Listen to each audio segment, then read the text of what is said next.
दोस्तों,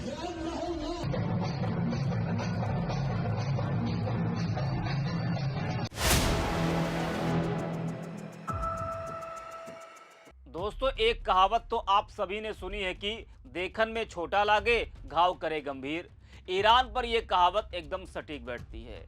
ईरान ने अमेरिका को झुकने पर आखिरकार मजबूर कर ही दिया। ट्रंप ने एक बहुत बड़ी धमकी दी थी ईरान को तबाह करने की, लेकिन धमकी देने के बाद ट्रंप का हाल ईरान के आगे ऐसा हो गया। इस वीडियो में हम इसी पर करेंगे बात। नमस्कार, 4 PM पर आप सभी का स्वागत है। दोस्तों, अमेरिका ईरान में चल रहे युद्ध के 40 दिन बाद आखिरकार एक ऐसा मोड़ आया जिसने पूरी दुनिया को चौंका दिया। ट्रंप जो ईरान को खुली धमकी दे रहे थे कि ईरान ने बात नहीं मानी तो उसकी पूरी सभ्यता को खत्म कर देंगे, तबाह कर देंगे, लेकिन हुआ क्या? अब खुद ही उन्होंने युद्ध विराम की घोषणा कर दी है। जी हां, ट्रंप ने एक दिन पहले ही बयान दिया था कि अगर ईरान ने उनकी बात नहीं मानी तो अंजाम बहुत खतरनाक होगा। इस धमकी के बाद माहौल बेहद तनावपूर्ण हो गया था और दुनिया भर में हलचल मच गई थी। लेकिन ट्रंप की इतनी बड़ी धमकी के बाद भी ईरान पीछे नहीं हटा, वो बिल्कुल भी डरा नहीं। जी हां, पीछे हटे तो ट्रंप। जी हां, अमेरिका और ईरान के बीच की जंग 2 हफ्तों के लिए रुक गई है। दोनों देश 2 हफ्तों के सीजफायर के लिए राजी हो गए हैं। ट्रंप ने कहा है कि उन्होंने ईरान के साथ 2 हफ्ते का युद्ध विराम सीजफायर कर ली है। इससे पहले वे ईरान के बिजली घरों और पुलों पर हमले की धमकी दे रहे थे, लेकिन अब उन्होंने उस खतरे से पीछे हटने का फैसला किया। ईरान की तरफ से भी विदेश मंत्री सैयद अब्बास अरागची ने सीजफायर पर मुहर लगा दी है। ट्रंप ने युद्ध विराम की घोषणा अपने सोशल मीडिया प्लेटफॉर्म ट्रुथ पर की है। ट्रंप ने कहा कि उन्होंने पाकिस्तान की तरफ से दिया गया प्रस्ताव स्वीकार कर लिया है। इस प्रस्ताव में कहा गया है कि 2 हफ्ते तक लड़ाई रोक दी जाए और हुर्मुज को तुरंत खोल दिया जाए। ट्रंप ने कहा कि अमेरिका इन 2 हफ्तों के समय का इस्तेमाल ईरान के साथ अंतिम समझौता करने के लिए करेगा, यानी इन 2 हफ्तों में बातचीत होगी। अमेरिका के साथ युद्ध विराम को लेकर ईरान की तरफ से 10 सूत्रीय प्रस्ताव पेश किया गया। इसमें ईरान ने अमेरिका के सामने शर्तें रखी, जिसमें आगे ईरान पर हमला न करना, लेबनान पर हमला न करना, साथ ही ईरान को अब तक हुए नुकसान की भरपाई की शर्तें शामिल है। इस पर ट्रंप ने कहा है कि अमेरिका द्वारा ईरान के पावर प्लांट, पुलों और अन्य बुनियादी ढांचों को निशाना नहीं बनाया जाएगा। वहीं दोस्तों, ईरान ने सीजफायर को अपनी जीत बताया। उसका कहना है कि अमेरिका ने ईरान की शर्तें मान ली है, जिसके बाद यह समझौता हुआ है। ईरान की राजधानी तेहरान की सड़कों पर जश्न का माहौल देखने को मिला। जी हां, 2 हफ्ते के सीजफायर के ऐलान के बाद लोग रात से ही बाहर निकलकर खुशियां मना रहे हैं। कई इलाकों में लोग झंडे लेकर सड़कों पर दिखाई दिए। लंबे वक्त से जारी तनाव और हमलों के बीच यह राहत भरा पल लोगों के लिए एक बड़ी बात माना जा रहा है। तस्वीरें भी आपको हम दिखा रहे हैं। ईरान के कई इलाकों में सीजफायर के बाद जश्न का माहौल देखने को मिला। वहीं दोस्तों, ईरान को लोग सलाम भी कर रहे हैं कि जिस तरह से ईरान ने अमेरिका इजराइल का मुकाबला किया, वो पीछे हटा नहीं, वो डरा नहीं। ईरान को दुनिया के कई देशों से सीखना चाहिए कि आपके सामने कोई भी कितना ताकतवर क्यों ना हो, कोई भी कितनी बड़ी धमकी क्यों ना दे रहा हो, उससे डरे नहीं, बल्कि उसका मुकाबला खुलकर आप करें। ईरान ने वही काम किया।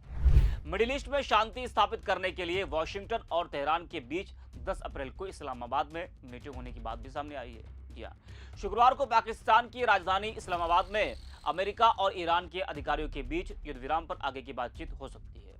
पाकिस्तान के प्रधानमंत्री शहबाज शरीफ ने ईरान और अमेरिकी अधिकारियों को शुक्रवार को इस्लामाबाद समझौते पर आगे की बातचीत के लिए देश आने का न्योता दिया है। इस युद्ध विराम का बहुत बड़ा श्रेय पाकिस्तान को भी दिया जा रहा है। अमेरिका और ईरान के अधिकारियों ने पाकिस्तान, प्रधानमंत्री शहबाज शरीफ और देश के फील्ड मार्शल असीम मुनीर को शुक्रिया कहा है। ईरान के विदेश मंत्री सैयद अब्बास अरागची ने सोशल मीडिया प्लेटफॉर्म एक्स पर एक बयान जारी किया है। इस बयान में उन्होंने लिखा है कि इस्लामिक रिपब्लिक ऑफ ईरान की तरफ से मैं अपने प्यारे भाइयों पाकिस्तान के प्रधानमंत्री शहबाज शरीफ और फील्ड मार्शल मुनीर का इस क्षेत्र में युद्ध को समाप्त करने के लिए उनके अथक प्रयासों हेतु आभार और सराहना व्यक्त करता हूं। दोस्तों, आज सत्ता की आंखों में आंखें डालकर पत्रकारिता करना मुश्किल हो गया है। हमारे 4 पीएम नेशनल यूट्यूब और फेसबुक चैनल को, जिसे आपका प्यार और विश्वास हमेशा से मिलता रहा, उसे बंद करके सरकार ने यह साबित कर दिया है कि वो आपके सवालों से कितना डरती है। मुश्किल दौर है, लेकिन हम ना रुके थे और ना ही रुकेंगे। हम सच के लिए हमेशा लड़ते रहेंगे। ऐसे में 4 पीएम यूपी को आप लोग ज्वाइन करें और निष्पक्ष पत्रकारिता को जिंदा रखने के लिए जितना हो सके उतना हमारा आर्थिक सहयोग भी करें। आपके सहयोग से ये जंग हम जीत कर रहेंगे। तो पाकिस्तान तो इस समय गदगद होगा कि उसने इतना बड़ा युद्ध रुकवा दिया और ट्रंप भी पाकिस्तान का शुक्रिया कर रहे हैं। लेकिन अमेरिका के इस कदम के बाद इजराइल ने भी अपनी ओर से सैन्य अभियानों पर अस्थायी रूप से रोक लगा दी है। हालांकि इजराइल का रुख बेहद सख्त है। इजरायली नेतृत्व ने स्पष्ट कर दिया है कि यह युद्ध विराम ईरान की शर्तों पर नहीं हुआ है। इजराइल ईरान के 10 सूत्री प्रस्ताव की कई बातों को खारिज करता है।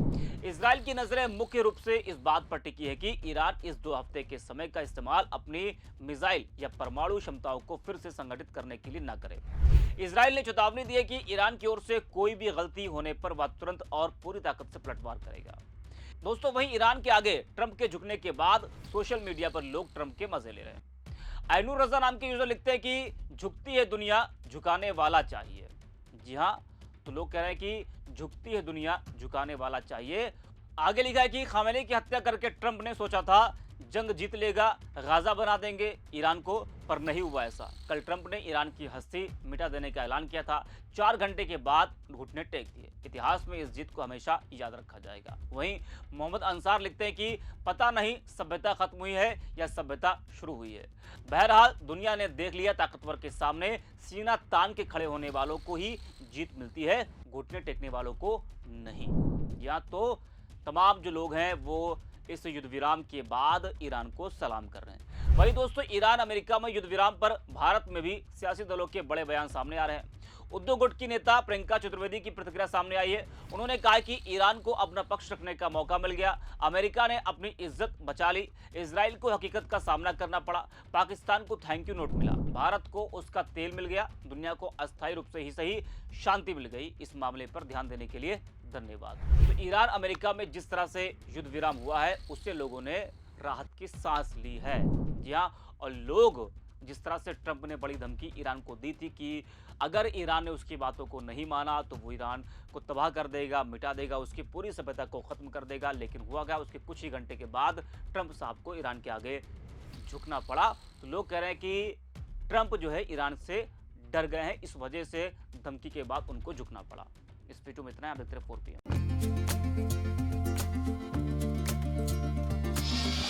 PM।